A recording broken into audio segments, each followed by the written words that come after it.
We are standing in something that we in the Harvard Art Museums are very excited about since our renovation.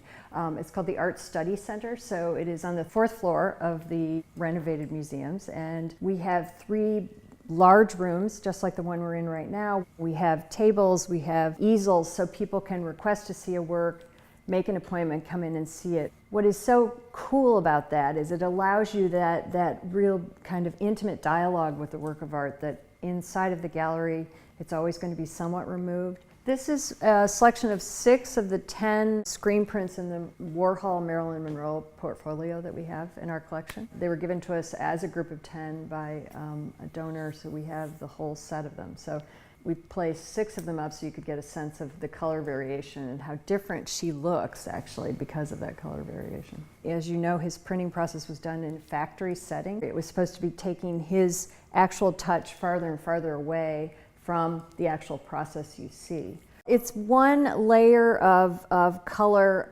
placed upon another. You look at the order in which the colors were printed and the way in which they were placed. For example, in this case, the mouth is not directly on, the beauty mark is way off. That's one of the easiest ways to kind of see. So it's all like a little bit ajar in a way that actually becomes very interesting for thinking about the fact that color has meant to kind of describe her in ways that in each case make her look so completely different. To see her in these various color variations, she becomes more than just a mask. She becomes a person who is hidden underneath a mask as opposed to simply a mask, because when you see one after another of her, and you see her face glowing in this acid orange versus this kind of warmer green versus this paler gray, the facade is really covering what is really beneath is actually someone in some ways very much chosen to be consumed by us, and is very sad at the same time in that who is that person beneath it? I was asked, did we deliberately decide how we were going to hang them as well? And I said, no, in fact, I mentioned I'd love a variation in color,